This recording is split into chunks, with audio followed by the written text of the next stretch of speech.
And welcome back, rugby fans, to Rugby411. As always, I'm your host. My name is Joshua Shibata, and this is the 2025 Pacific Nations Cup preview by Rugby411. This is a huge tournament for USA fans, of course. Actually, it's for everybody. This is Rugby World Cup qualifications for the 2027 Men's Rugby World Cup in Australia. If you don't know, 6 teams are competing in this Pacific Nations Cup. Already, Fiji and Japan have already qualified because of their performance in last Rugby World Cup. So 3 more teams can qualify.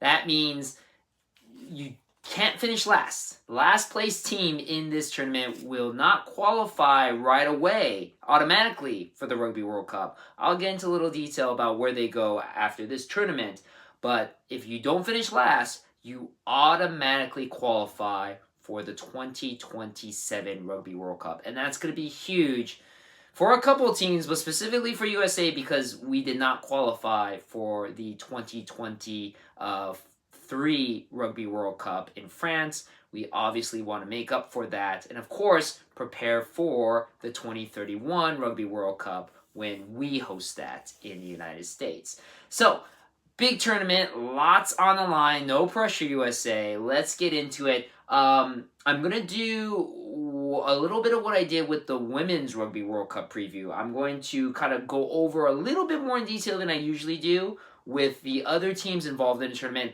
I unfortunately am not going to go over the Pool A group, or the Group A, which is Fiji, Samoa, and Tonga. I'm only going to be focusing on the Group B, which is USA, Canada, and Japan. So I apologize for Fiji, Samoa, and Tongan fans, but just go a little bit more into detail with this group. So, with that being said, 3 matches that will be composed of Group B, and you can watch all those matches live or on demand on Paramount Plus. Again, I'm not being paid by them to talk about this, but they are having a great deal right now. 99 cents for the first 2 months. 99 cents each month before it pops over to $7.99 or $9.99.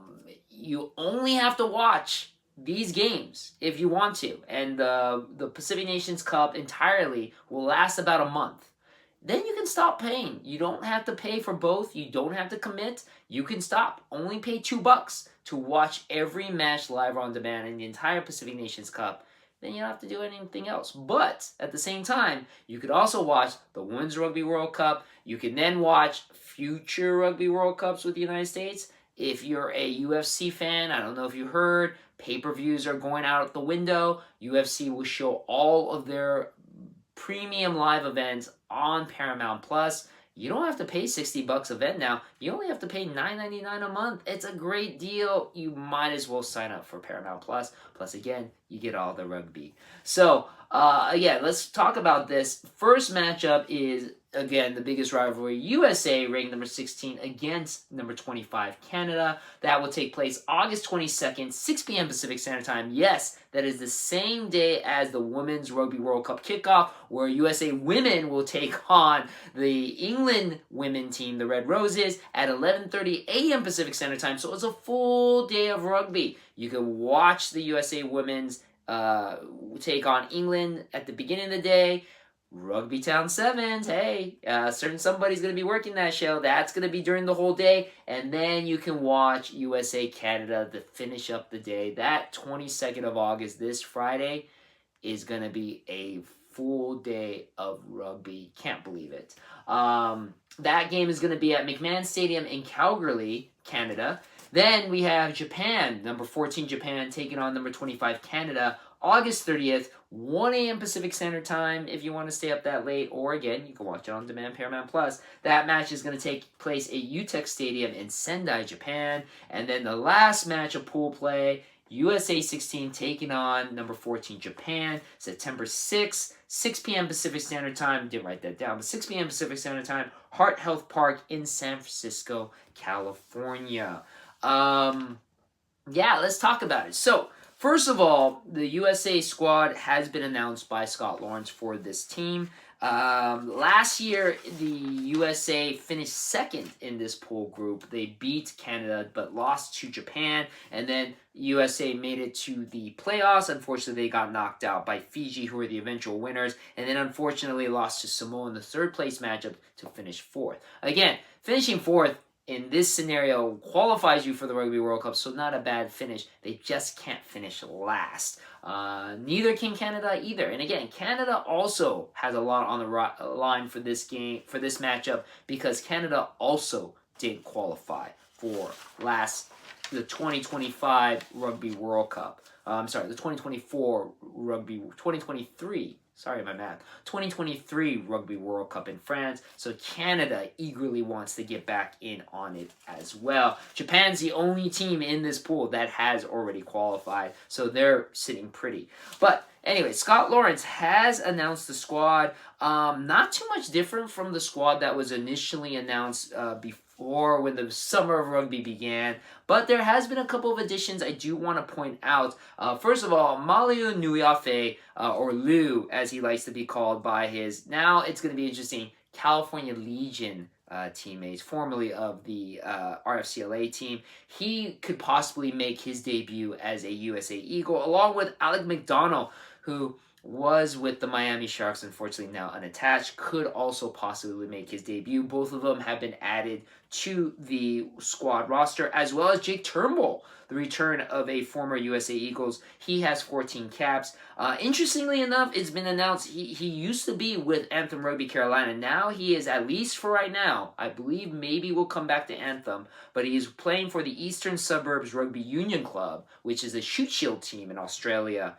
So it's a possibility he will be playing for them during the off-season, then come back to Anthem Rugby, but at least now he is playing for the United States, preparing for these games. A couple of other additions. Welcome back to Jason Dom.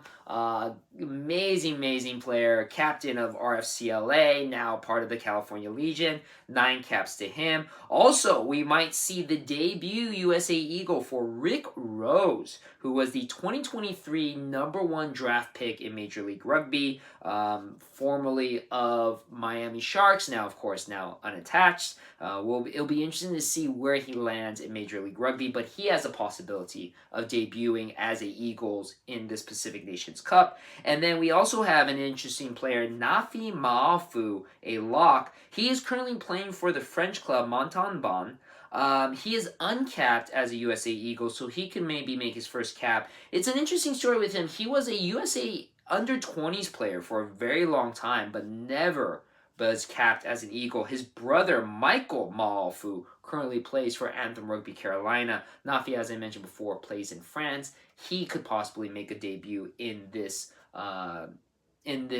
Pacific Nations Cup tournament. A couple of other additions. We have the return of Lance Williams. Of course, if you're a Utah Warriors fan, you know all about him, as well as a former Rugby Sevens player. 9 caps as an Eagle. And then Patty Ryan, big flanker from now, used to be San Diego Legion, now the California Legion. 14 caps to his belt. We also have the return of Ethan McVeigh, who I'm a big fan of, at scrum half, Old Glory, 4 caps. And then we also have Tommaso Boni, another guy, formerly an Italian player, now playing with Old Glory, 9 caps. I know he's been suffering from a couple of injuries, but it's great to see him added to the roster.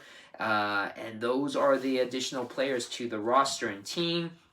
Again, it'll be interesting to see who gets called up to play in each of these matches. It should be noticed that, unfortunately, there is no Jameson Fonana Schultz. He is one of the only omissions I see, but that's also because of injury. He hurt himself during the Summer of Rugby matches, so he unfortunately will not be part of the Pacific Nations Cup. Now, let's turn our attention to Canada. Head coach Steve Mitchen, formerly a Western Forces coach, also coached in Japan, has over 20 years of coaching experience. Players to note for them, obviously, you got to talk about Lucas Rumble, back rower, Chicago. He is the 5th highest Canadian cap player, 67 caps, obviously will be captaining this team in the Pacific Nations Cup. Another player to look out for is Shane O'Leary. He was one of my favorite players for Major League Rugby, formerly of Miami Sharks, now no longer attached, 16 caps under his belt. Great to see if he pops up onto the field. And then, of course, Nick Ben. He had a great season for Utah. 6 caps under his belt, and he is with the Canadian team. And for USA and Canada, USA obviously has played Canada most out of any team, 66 times. USA has won 25 of them, lost 39 of them, drew 2. Though the last 2 times that these two teams clashed was in last year's Pacific Nations Cup. It was at Dignity Health Sports Park. I was at that game. 28-15, USA won. Canada, unfortunately, during last year's Pacific Nations Cup, they finished the bottom of this pool, and they also finished last, losing to Tonga in the 5th place matchup. If Canada finishes like that again, unfortunately, they will not qualify immediately for the Rugby World Cup. But the way that it works, if you end up finishing 6th, you don't qualify for the Rugby World Cup, but you will be in a qualifying matchup against the runner-up of the South American rugby tournament that's going on right now. Whoever loses that tournament isn't out of the running yet, but whoever wins gets to qualify for the Rugby World Cup. But if you lose, you will go into the last final repechage tournament, which will take place in November between 4 teams, and you have to play all 4 of the teams in it. I know right now Netherlands is in that repechage. I believe there's another team already has qualified, so you will be one of the last teams qualified in that. Obviously, USA doesn't want to fall into that, but again, you technically have 2 more chances if you don't make this tournament to make the Rugby World Cup. But that is the path if you finish last in this Pacific Nations Cup tournament. Now, let's look at the Brave Blossoms. The Brave Blossoms team, this is an interesting one. Eddie Jones is now the head coach of the Brave Blossoms, if you did not know that. Eddie Jones, quite the controversial figure, if you don't know that as well. He is probably single-handedly can be the one to point to the rise of Japanese rugby to a Tier 1, arguably a Tier 1 nation. Eddie Jones was the mastermind between the the upset in Brighton when Japan beat the South African team in the Rugby World Cup in 2015 in Brighton. But then since then, Eddie Jones has been pretty controversial. Went back to Australia to be head coach. Had a horrible time there. And then, yeah, I forgot to mention, did not exactly leave on the best of terms from Japan. Is now back in Japan. Some people are not necessarily happy about it, but we'll see how it turns out. Another interesting storyline with the coaching for Japan is the announcement that Gary Gold, the former USA Eagles coach that Scott Lawrence took over for, Gary Gold is now the assistant coach of the Japan Brave Blossoms team. This Brave Blossoms team, though, is very, very young, very interesting. There's no Michael Leach, who has been the phenomenal captain of the Brave Blossoms since forever. He is not going to participate in this Pacific Nations tournament. As I mentioned before, Japan and Fiji are the only 2 teams that have already qualified for the Rugby World Cup.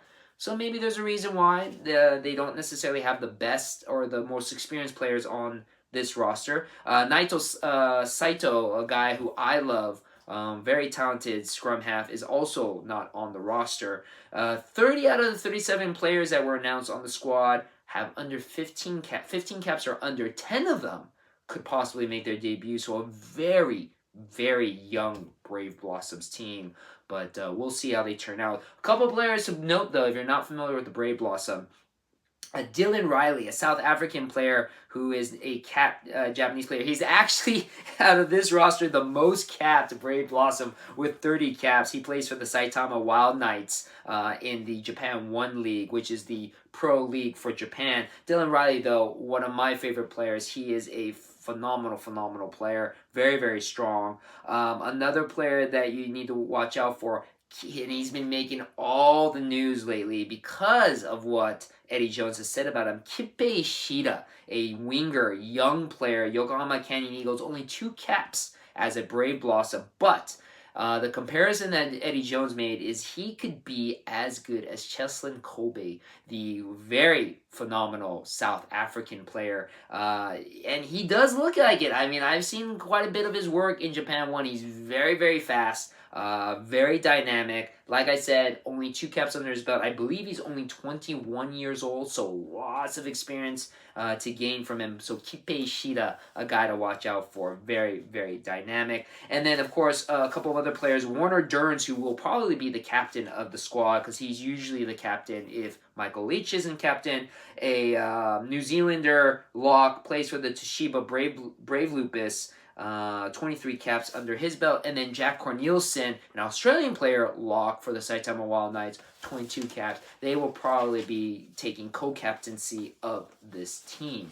So that's the way that it works with the pool play. Now, after pool play in those matches, you then go to the semifinals, which will take place September 14th in Denver, Colorado, at Dick's Sporting Goods Park, Colorado, which is the home of the Colorado Rapids soccer team. It is a soccer stadium, 18,000-seater. Not only will the semifinal games be played there, but also the very, very important fifth-place matchup, because, again, the loser of that team, if it's not Fiji or Japan, will possibly not qualify for the Rugby World Cup. They will have to go into the matchup with the South American runner-up in the South American tournament. And then September 20th, the following week, in Salt Lake City, the finals and the third place matchup will take place at American First Field, which is the home of the real Salt Lake City soccer team, a bigger stadium, 20,000-seater. Again, all those games you can get tickets for. Just go to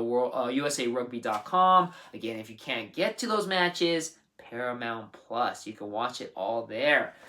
This is, again, a very, very exciting tournament. I wish I can go a little bit more detail, at least in the first match, but again, I'm going to be, if you didn't watch the Rugby Town video, I'm going to be working Rugby Town, so I can't go into detail of that match. I will go into detail the Japan-Canada, and I will go into detail the USA-Japan match.